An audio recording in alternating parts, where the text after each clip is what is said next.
អ្នកទាំងគ្នាស្វាគមន៍ត្រឡប់មកកាន់ YouTube ពួយធីអូខេចឹងបងប្អូនឃើញនៅក្នុង Microsoft Word របស់ខ្ញុំនេះគឺក្នុងនេះខ្ញុំនិយាយពីវគ្គជួសជុល computer អូខេចឹងនៅក្នុងនេះខ្ញុំបានធ្វើការដូរ font ទៅជា font ខ្មែរ OS មូលណាបងប្អូនឃើញទេនេះគឺជា font ខ្មែរ OS មូល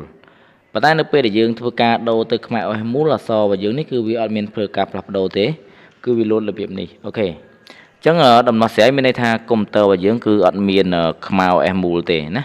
ចឹងយើងត្រូវធ្វើការតឡើងវាទៅកុំព្យូទ័ររបស់យើងវាចាប់យកខ្មែរ OS មូលដោយសារអត់មាន font វាចាប់យកខ្មែរ OS មូលប៉ុន្តែដោយសារក្នុងកុំព្យូទ័រយើងអត់មានចឹងវាលោតទៅជារបៀបហ្នឹងអូខេចឹងយើងទៅតឡើងខ្មែរ OS មូលអស់គ្នាអញ្ចឹងខ្ញុំចូលទៅកាន់ browser មកខ្ញុំចូលទៅកាន់កុំព្យូទ័រមកខ្ញុំចូលកន្លែង font ហើយចាប់ដើមធ្វើការតឡើង font ចូលទៅកាន់កុំព្យូទ័រទាំងអស់ហើយ font របស់ខ្ញុំគឺមានចំនួន1000 font ជាងណាអូខេចឹងខ្ញុំចាប់ដើម Ctrl A ហើយយើង right click មកហើយយក OK សិនមកហើយយកពាក្យថា install អញ្ចឹងវាចាប់ដើមធ្វើការតឡើង font ទាំងអស់ចូលទៅកាន់ PC របស់ខ្ញុំហើយអានេះបើសិនជា font ណាមានវាទាយើង refresh អញ្ចឹងកន្លែងនេះយើង tick មកយើងយក no យើងអត់ចាំបាច់ refresh ទេបើសិនជាវាមាន font ហ្នឹងអញ្ចឹងហើយអូខេអញ្ចឹងយើងរងចាំរហូតទៅដល់វាតឡើង font ហ្នឹងអស់ទៅ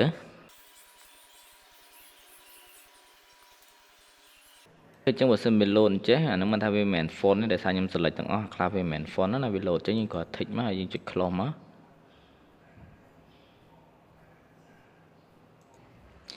អូខេអញ្ចឹងឥឡូវយើងតឡើងចិត្តចប់ហើយទាំងអស់ font យើងគឺ1400 font ជាងណាយើងបាន1430ជាងហើយបន្ទាប់ពីតឡើងចប់យើងធ្វើការបិទ file Word យើងបើក file Word យើងទៅវាធ្វើការចាប់ font ថ្មីហើយជិះមើលពេលដែលវាតឡើង font នឹងចប់ណាអូខេចាំតិចទៅដោយសារខ្ញុំតឡើងនៅលើ network ហើយវា slow អូខេអញ្ចឹងនេះ font របស់យើងគឺ font របស់យើងគឺអត់តន់ត្រូវទេណានេះជា font ខ្មែរ មូលអូខេចាំមើលបន្ទាប់ពីខ្ញុំតឡើង font នឹងចប់ខ្ញុំធ្វើការបិទ file Word ហ្នឹងអូខេអញ្ចឹងឥឡូវយើងតឡើង font ចប់ហើយខ្ញុំធ្វើការបិទមកណាអូខេនេះជា file Word របស់ខ្ញុំបន្ទាប់ពីខ្ញុំតឡើងចប់គឺវា automatic គឺចាប់យកខ្មែរ OS មូលឃើញទេអញ្ចឹងគឺវានឹងត្រូវ automatic ហ៎បន្ទាប់ពីយើងតឡើងចប់អូខេអញ្ចឹងបើសិនជាបងប្អូនមានបញ្ហាតាក់ទងជាមួយនឹងពេលដែលយើងបើក file មកអត់ត្រូវ font គឺមានន័យថាកុំព្យូទ័ររបស់យើងគឺអត់មាន font ហើយអូខេចង់ដឹង web ថែមកុំភ្លេច follow និង subscribe trên YouTube ពួក IT យើងជួបគ្នានៅវីដេអូក្រោយ